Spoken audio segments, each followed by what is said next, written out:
오늘 할 말씀은 요한일서 2장 12절에서 29절까지의 말씀입니다. 신약성경 388쪽입니다. 요한일서 2장 12절에서 29절까지의 말씀입니다. 요한일서 2장 12절에서 29절까지 말씀을 우리 같이 한 목소리로 읽겠습니다.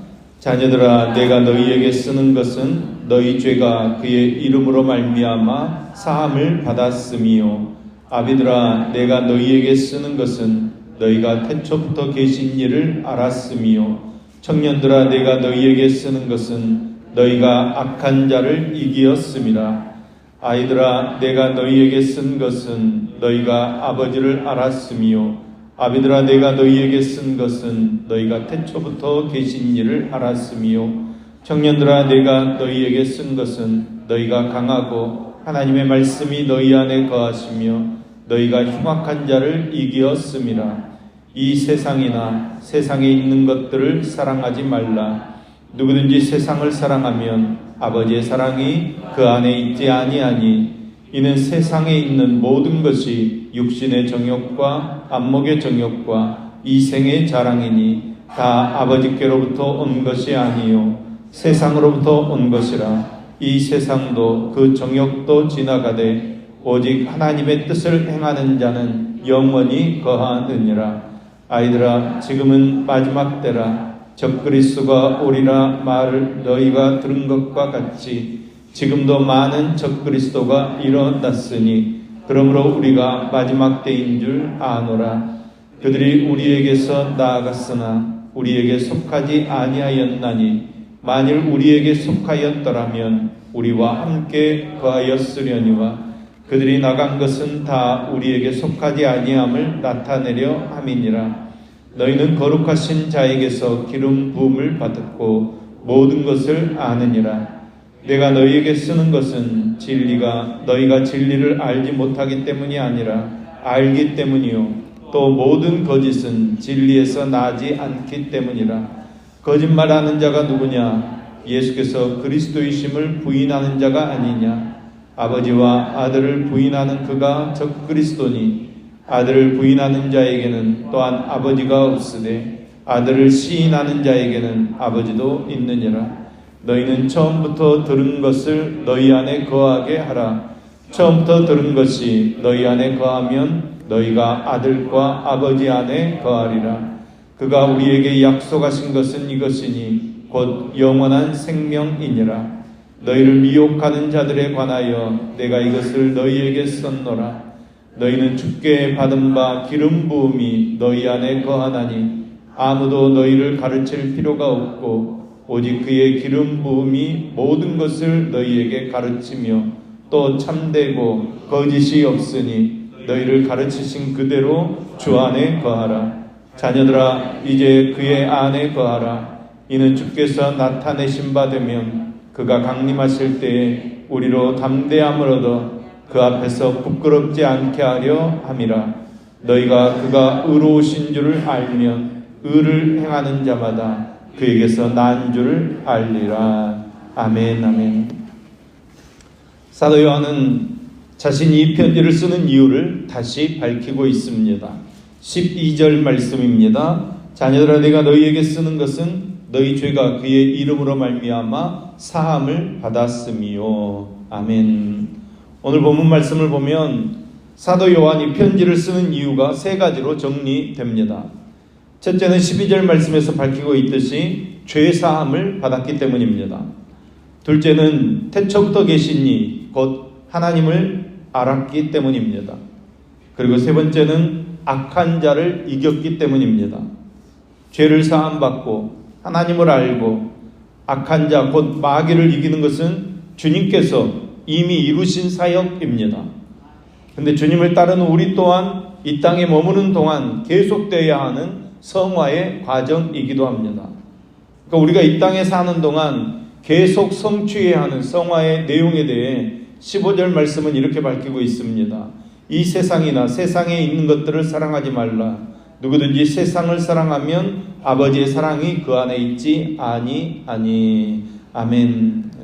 여러분, 우리는 이미 완성된 구원과 아직 완성되지 않는 구원의 그 긴장 가운데서 살아가고 있습니다. 우리는 우리를 위해 속죄제물 대신 예수 그리스도를 믿는 믿음으로 구원을 받은 존재이지만 이 땅에 사는 동안 예수 그리스도의 그 온전하심을 향해 나아가야 하는 그런 존재이기도 합니다. 세상에 사는 동안 우리는 이 세상의 것들, 이 세상의 문명들하고 단절하며 살 수는 없습니다.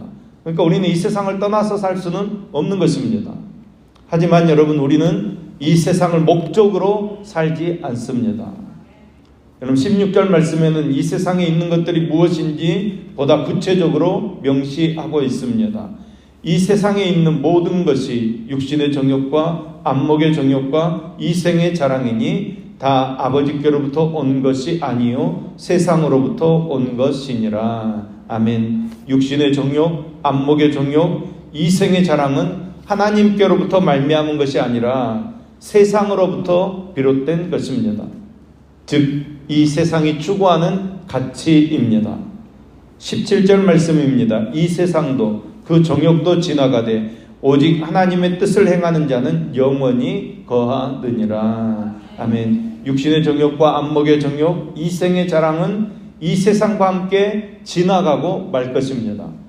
여러분, 지나간다 이 말은 사라져 없어져 버린다는 그런 의미의 말입니다. 그러니까 이 세상도 그것을 위한 우리의 열심도 모두 사라져 없어져 버릴 것이라는 것입니다. 그런데 영원한 것이 있습니다. 거룩하신 하나님을 알고 하나님의 뜻을 행하는 것, 이것은 영원한 것입니다. 우리 그리스도인의 싸움이 바로 여기에 있습니다. 이 세상 것들을 사랑하느냐 아니면 하나님을 사랑하느냐, 우리는 이 사이에서 늘 갈등하고 방황하게 됩니다.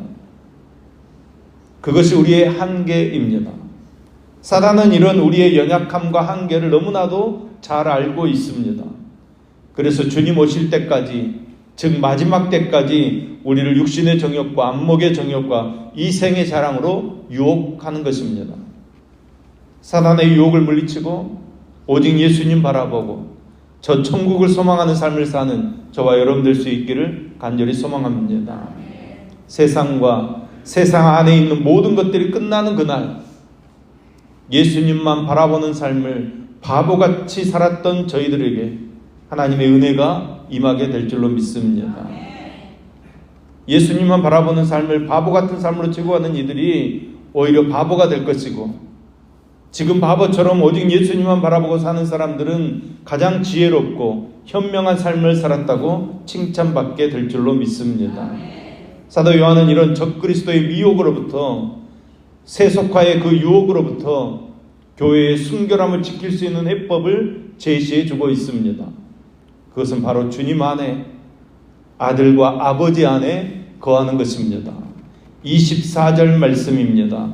너희는 처음부터 들은 것을 너희 안에 거하게 하라. 처음부터 들은 것이 너희 안에 거하면 너희가 아들과 아버지 안에 거하리라. 아멘. 적그리스도들의 거짓말을 대적하고 사도들을 통해 처음부터 들은 진리 가운데 거하게 되면 성부 하나님과 및 성자 예수님과 교제 가운데 계속해서 거하게 된다는 것입니다. 하나님께서는 주 안에 거하는 자에게 영원한 생명을 약속해 주셨습니다. 25절 말씀입니다. 그가 우리에게 약속한 것은 이것이니 곧 영원한 생명이니라. 아멘. 여러분, 아들 안에 영원한 생명이 있습니다. 아들 자신이 영원한 생명 그 자체이시기 때문에 아들과 아버지 안에 머무는 자는 그 영원한 생명을 소유하게 되는 것입니다. 영원한 생명을 약속하시고 우리에게 주실 수 있는 분은 그리스도 한 분밖에 없는 줄로 믿습니다. 27절 말씀입니다.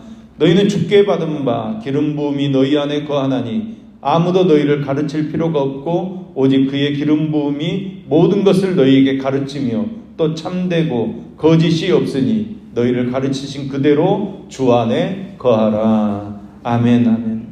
여러분, 이단에게 미혹되지 않으려면 진리의 영이신 성령 하나님의 인도를 받아야 합니다. 성령님께서 우리의 믿는 사람들을 주 안에 거하게 하시고 재림의 때에 담대하게 하시고 의를 행하도록 붙들어 주실 줄로 믿습니다. 성령님께서는 말씀을 듣는 자들에게 용기를 북돋아 주십니다. 또한 진리의 영이신 성령님의 가르침은 모두가 참되고 거짓이 없다는 것입니다. 우리 믿는 성도들이 그러니까 적그리스도 거짓에 속지 않으려면 처음부터 들은 것, 그러니까 복음의 진리 말씀 안에 머물러 있어야 합니다. 또한 성령님께서 가르쳐 주시는 대로 주 안에 머물러 살아야 합니다. 그렇게 하면 하나님과 사귈 수 있고 그의 계명을 지킬 수 있고 빛 가운데서 행하며 하나님 안에 머물러 살 수 있게 되는 것입니다. 28절 말씀입니다. 자녀들아 이제 그의 안에 거하라. 이는 주께서 나타내신 바 되면 그가 강림하실 때에 우리로 담대함을 얻어 그 앞에서 부끄럽지 않게 하려 함이라. 아멘. 여러분 주 안에 거하는 것 어려운 일 아닙니다. 성령님께서 우리 안에 가르쳐 주시고 깨닫게 해주시는 말씀 안에 거하는 것이 주님 안에 거하는 것입니다. 29절 말씀입니다. 너희가 그가 의로우신 줄 알면 의를 행하는 자마다 그에게서 난 줄을 알리라. 아멘. 의로우신 예수님처럼 살아라. 여러분 기독교의 의는 세상이 말하는 정의가 아닙니다. 그리스도를 따르고 말씀에 순종하는 것입니다. 우리가 하나님의 자녀요 기름 부음 받은 자라는 증거는 의를 행하는, 그러니까 여러분 말씀을 행하는 삶에 있다는 것입니다. 그러기에 사랑하는 여러분, 우리의 시선을 하나님 말씀에 메워 두셔야 합니다. 우리의 정욕이나 이생의 자랑을 따라 말씀을 끌어들이시면 안 됩니다. 말씀이 우리 삶을 해석하고 그 말씀이 이끄는 대로 우리의 삶을 이끌어 가야 합니다. 저는 우리 기독교의 아주 유명한 말인데 가장 싫어하는 말이 있습니다. 목적이 이끄는 삶. 여러분 우리는 목적이 이끌어가지 않습니다. 말씀이 우리를 이끌어가야 합니다. 주님을 향한 우리의 믿음이 우리를 이끌어가야 합니다. 여러분 이생의 자랑, 안목의 정욕 이런 것에 빠지면 안 됩니다. 여러분 예수님 바라보시기 바랍니다. 오늘도 우리의 삶이 세상을 바라보는 삶이 아니라 우리의 목적을 바라보는 삶이 아니라 주님을 바라보며 말씀을 따라 주님 안에 거하는 영원한 생명을 누리는 복된 삶을 사는 저와 여러분 될 수 있기를 예수님의 이름으로 축복합니다. 기도하겠습니다. 우리의 갈 길을 비춰주시는 주님, 사도 요한의 때에만 그리했던 것이 아니라 오늘날에도 악한 자 사단은 우리를 미혹하고 있습니다. 우리의 욕심과 우리의 눈을 자극하여 이 세상의 가치가 하나님께서 약속해 주신 영원한 생명보다 낫다고 속삭입니다. 주님 우리의 연약함을 불쌍히 여겨주시어서 이러한 미혹으로부터 우리를 지켜주시옵소서. 우리의 연약하고 어리석은 심령에 진리를 가르쳐 주시고 그 진리에 우리의 마음을 날마다 동요맬 수 있도록 우리에게 믿음 더하여 주시옵소서. 그래서 우리의 오늘이 영원하신 하나님 아버지를 더 깊이 알아가는 한 날이 되게 하시고 영원한 생명을 누리는 날이 되게 하여 주시옵소서. 세상의 가치, 그 이생의 자랑에 마음을 빼앗기지 않고 올곧게 말씀 위에 서서 걸어가는 삶이 되게 하여 주시옵소서. 말씀이 우리의 삶을 이끌어가므로 육신의 정욕, 안목의 정욕, 이생의 자랑을 따르지 않게 하여 주시옵소서. 세상의 욕망이 아니라 하나님의 말씀을 따라 바르고 참되게 교회와 이웃을 섬겨가는 삶을 살아가도록 주님께서 붙잡아 주시옵소서. 소망이 되시는 주님, 주께서 친히 세우신 가정마다 더욱 강력하게 붙들어 주시어서 이 혼란스럽고 앞길을 분별치 못하는 시대 속에서도 평안을 잃지 않게 하시고 희망을 더욱 밝게 하여 주시기를 소망합니다. 주님의 은혜를 사모함으로 주님의 날개 그 그늘 아래 보호함받는 주님의 가정들 다 되게 하여 주시옵소서. 육체의 질병으로 고통받는 이들을 고쳐 주시옵소서. 생활에 어려움이 없게 하시고 오늘 먹고 살 것을 허락해 주시어서 기쁘고 복된 소식이 들리는 은혜의 삶을 살도록 주님께서 붙잡아 주시옵소서. 오늘도 1,000번 지원금을 드리는 임진영 청년, 임상훈 청년의 손길을 흠양하여 주시옵소서. 복의 통로 되게 하시며 삶의 지경이 넓어지게 하시어서 주를 믿는 자의 형통함이 어떤 것인지 누리는 축복의 삶이 되게 하여 주시옵소서. 새로운 날을 시작합니다. 예수님처럼 공감하고 소통하고 이해하고 용서하고 사랑하고 축복함으로 아버지의 독생자의 영광을 누리는 삶을 살도록 붙잡아 주시옵소서. 예수님의 이름으로 기도합니다. 아멘.